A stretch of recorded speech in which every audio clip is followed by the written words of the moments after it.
भक्तों, ओम नमः शिवाय, श्री शिवाय नमस्तुभ्यम, जय श्री महाकाल। जी हाँ भक्तों, क्या आपका भी जो बच्चा है उसका जो मन है वो पढ़ाई में बिल्कुल भी नहीं लगता। आप लोग बहुत ज़्यादा परेशान हो उसकी पढ़ाई के लिए कि आखिरकार हमारा जो बच्चा है वो पढ़ता क्यों नहीं है।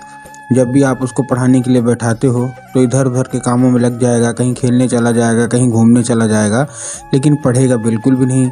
आप लोग के भी समझ में नहीं आता कि आखिर ऐसा क्या हो गया जिसके कारण वो जो हमारा बच्चा है वो पढ़ता क्यों नहीं है। जब भी आप कोशिश करते हो वो पढ़े तो कहीं घूमने चला जाएगा, कहीं खेलने चला जाएगा, लेकिन पढ़ाई में बिल्कुल भी उसका मन नहीं लगता। तो ऐसे में कौन सा उपाय करें ताकि आपका जो बच्चा है वो अच्छे तरीके से पढ़े। आज की इस वीडियो के माध्यम से हम आपको बताने वाले हैं क्या करना है, कैसे करना है, पूरा आपको समझाने वाला हूँ। तो बस उपाय ध्यान से सुन के अच्छे से करिएगा ज़रूर। अगर आपने आज का ये उपाय ध्यान से सुन के अच्छे से कर लिया तो अवश्य रूप से आपकी जो कोई भी इच्छा है, जो कोई भी मनोकामना है, वो अवश्य रूप से महादेव पूरी करेंगे ही करेंगे। देखिए, कोई भी हो, आपने कितना भी आप परेशान हो लोगे, बिना महादेव की कृपा के आपका कुछ नहीं होना। जैसे कि आपको पता है कि पूज्य गुरुदेव की जो कथा होती है उसमें लाखों की भीड़ आती है। कैसी भीड़ आती है? लाखों की भीड़ आती है। और जब गुरुदेव की कथा में लाखों की भीड़ आती है तो वहाँ ज़्यादातर जो भक्त होते हैं वो क्या करते हैं, पत्र के द्वारा अपनी उनकी जो भी इच्छा रहती है, उनकी जो भी मनोकामना रहती है, वो क्या करते हैं, पत्र के द्वारा अपनी मनोकामना गुरुदेव तक पहुँचाते हैं। तो अभी गुरुदेव की कथा चल रही थी, आज से 4 से 5 महीना पहले की बात है। गुरुदेव की कथा चल रही थी और गुरुदेव की कथा में लाखों की भीड़ आई। अब जब गुरुदेव की कथा में लाखों की भीड़ आई तो वहाँ ज़्यादातर जो भक्त थे उन्होंने क्या किया, पत्र के द्वारा अपनी मनोकामना गुरुदेव तक पहुँचाई। जब गुरुदेव के पास पत्र पहुँचा और गुरुदेव ने पत्र पढ़ा तो वहाँ गुरुदेव ने देखा कि ज़्यादातर जो भक्त हैं उनकी केवल और केवल एक ही दो मनोकामना है। क्या मनोकामना है? कि गुरुदेव, हमारा जो बच्चा है उसका जो मन है वो पढ़ाई में नहीं लगता। हम लोग बहुत ज़्यादा परेशान हैं कि उसका जो मन है वो पढ़ाई में लगे। हम जब भी उसको पढ़ाने के लिए बैठाते हैं तो कहीं कुछ भी करने लगेगा, लेकिन पढ़ता बिल्कुल भी नहीं है। हमने उसके पीछे क्या कुछ नहीं किया, हमने उसको बहुत अच्छी स्कूल में डाल के रखा, बहुत अच्छा कोचिंग ट्यूशन दे रहे हैं, हर एक तरह की सुख सुविधा भी दे रहे हैं, लेकिन फिर भी हमारे बच्चे का जो मन है ना वो पढ़ाई में बिल्कुल भी नहीं लगता। कृपया करके कोई ऐसा उपाय बता दें ताकि हमारा जो बच्चा है वो अच्छे तरीके से पढ़े। जब गुरुदेव ने ये देखा तब गुरुदेव ने 2 से 3 उपाय बताए और कहा केवल और केवल ये उपाय कर लेना, तुम्हारा जो भी बच्चा है जिसका भी मन पढ़ाई में नहीं लगता अवश्य रूप से वो पढ़ाई की ओर आकर्षित होगा ही होगा। जब गुरुदेव ने उपाय बताए तो लोगों ने जा जाके इस उपाय को घर में करना शुरू कर दिया। अब जैसे ही लोगों ने जा जाके इस उपाय को घर में करना शुरू कर दिया, वही लोग गुरुदेव की कथा में मात्र 1 से 1.5 महीने के बाद वापस आए। अब जब वही लोग गुरुदेव की कथा में वापस आए तो उन्होंने क्या किया, फिर से एक बार गुरुदेव को पत्र लिखा। लेकिन ये वाला जो पत्र था ये गुरुदेव को धन्यवाद के रूप में पत्र था कि गुरुदेव धन्य हो आपका, आपके द्वारा बताया गया उपाय हमने कर लिया है। हमारी सारी की सारी जो इच्छा थी, सारी की सारी जो मनोकामना थी वो पूरी हो गई है। हमारा जो बच्चा बिल्कुल भी पढ़ाई नहीं करता था, अब वो बिना बोले बिना कुछ कहे केवल और केवल पढ़ाई ही करता है। आपका कोटि कोटि धन्यवाद। तो देखिए, जो लोग मेरी आवाज़ सुन रहे हैं, अगर आपको भी जानना है कि आखिर ऐसा कौन सा उपाय है जिसको करने से जो बच्चे होते हैं वो बिना बोले अपने आप पढ़ाई की ओर आकर्षित होने लगते हैं, तो चलिए हम बताते हैं आपको आज की इस वीडियो के माध्यम से कि आपको करना क्या है। बस आपको ध्यान से उपाय सुन के अच्छे से करना ज़रूर है। अगर आपने कर लिया तो आपका भी जो बच्चा है उसका जो मन है पढ़ाई में लगेगा।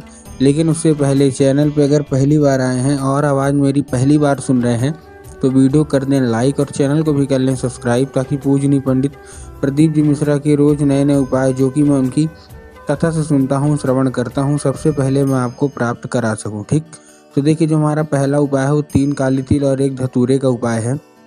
इस उपाय में आपको करना क्या है, 3 काली तिल लेना है और 1 धतूरा लेना है। 3 काली तिल ले लिया, 1 धतूरा भी ले लिया।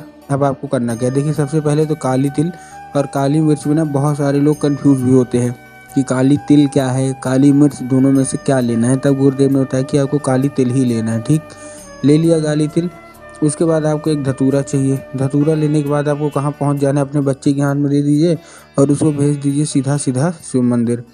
अब जैसे ही आपका बच्चा शिव मंदिर पहुँचेगा, शिव मंदिर पहुँचने के बाद उसको क्या बोलना है कि शिव मंदिर पहुँचे तो दक्षिण दिशा में खड़ा हो जाए और अपना जो चेहरा है वो उत्तर की ओर कर ले। अब देखिए, दक्षिण और उत्तर में भी बहुत सारे लोग कन्फ्यूज़ होते हैं कि दक्षिण क्या है, उत्तर क्या है, हमको थोड़ा साफ साफ बताओ। तब गुरुदेव ने साफ साफ बताया है कि आप जिस भी शिव मंदिर जा रहे हैं उस शिव मंदिर का जिधर साइड जलाधारी हो आपको अपना चेहरा उधर साइड करके खड़े हो जाना है। ठीक, खड़े हो गए। खड़े होने के बाद आपको एक नाम लेके, कौन सा? महादेव का बहुत ही सुंदर सा नाम है, श्रम्भेश्वर महादेव।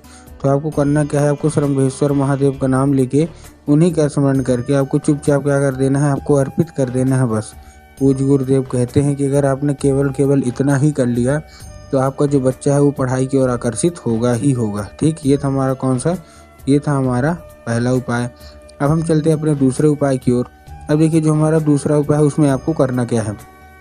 जो हमारा दूसरा उपाय है, सबसे पहले उसमें आपको क्या करना है, आपको लेना क्या है इसमें, सबसे पहले आपको लेना है इसमें एक लाल फूल। जितने भी माताएं हैं ना, उनको ये उपाय करना है, सबको आपको एक लाल फूल लेना है। लाल फूल कोई सा भी होगा चलेगा, गुलाब का ले लीजिए, गुड़हल के ले लीजिए, जो भी हो आप ले लीजिए। बस एक दो चीज़ का ध्यान रखना है कि फूल कहीं से भी खंडित या ख़राब नहीं होना चाहिए, पहली चीज़। ठीक, और कहीं से मुरझाया हुआ नहीं होना चाहिए। ठीक, ले लिया आपने। लेने के बाद आपको करना क्या है, जैसे आपने ले लिया, लेने के बाद सबसे आपके घर में माता सरस्वती की फ़ोटो या मूर्ति होना अति अनिवार्य है। अगर आपके घर में माता सरस्वती की फ़ोटो या मूर्ति नहीं है तो आप बाज़ार जाइए, माता सरस्वती की फ़ोटो या मूर्ति लेके आइए और अपने घर में उनको स्थान दीजिए। ठीक, दे दिया। स्थान देने के बाद आपको करना क्या है, जैसे आपने स्थान दिया, स्थान देने के बाद शाम के वक्त जब भी आपके घर में पूजा पाठ होती है तो आपको क्या करना है, अर्पित करना है। और अर्पित करते वो जो फूल है वो अर्पित करना है। और अर्पित करने के बाद माता से उसको औषधि के रूप में मांगना है कि माता कृपया करके हमको इसको औषधि के रूप में प्रदान करिए, हमारा जो बच्चा है वो बिल्कुल भी नहीं पढ़ता। अब क्या होगा, अब वो औषधि का रूप ले लेगा। तो बस आपको करना क्या है, वही लाल फूल उठाना है रात को, जब आपका बच्चा खाना पीना खा के सो जाए तो वही लाल फूल उठाना है और अपने बच्चे के माथे पे आपको 2 से 3 बार आपको फेर देना है बस। पूज्य गुरुदेव कहते हैं कि अगर आपने वो लाल फूल फेर दिया तो उस फूल के जरिए स्वयं माता जो होती है हमारी सरस्वती, उसके दिमाग में प्रवेश कर जाएंगी। ठीक, ये था हमारा कौन सा, ये था हमारा दूसरा उपाय। अब हम चलते हैं अपने तीसरे और आखिरी उपाय की ओर। अब देखिए, जो हमारा तीसरा और आखिरी उपाय है, इस उपाय में आपको क्या करना है, इस उपाय में आपको लेना क्या है, इस उपाय में आपको लेना है पान का पत्ता और पान के पत्ते के ऊपर आपको शहद का लेपन कर देना है। ठीक, तो आपने पान का पत्ता ले लिया, पान के पत्ते के ऊपर आपने शहद का क्या कर दिया, लेपन कर दिया। ठीक, कर दिया लेपन। शहद का लेपन करने के बाद अपने बच्चे के हाथ में देख के उसको भेजिए सीधा सीधा शिव मंदिर। अब जैसे शिव मंदिर भेजेंगे, शिव मंदिर भेजने के बाद उसको क्या बोलना है, आपके दिमाग में होगा कि जाएंगे बाबा भोलेनाथ के ऊपर अर्पित करवा देंगे, जो कि पूर्णतः गलत है। आपको बाबा भोलेनाथ के ऊपर अर्पित नहीं करवाना, आपको माता शोक सुंदरी के ऊपर अर्पित करवाना है, जो कि जलाधारी के बिल्कुल बीचों बीच उनकी जगह होती है। तो बस आपने क्या करना है, मतलब माता शोक सुंदरी की जगह पे बीचों बीच क्या करवा देना है, अर्पित करवा देना है बस। पूज्य गुरुदेव कहते हैं ज़्यादा से ज़्यादा 1 महीना या ज़्यादा से ज़्यादा 1.5 महीना इतना उपाय कर लीजिए, आपका बच्चा अपने आप पढ़ाई की ओर आकर्षित होगा ही होगा। तो उम्मीद करता हूँ आज के उपाय समझ में आ गए होंगे।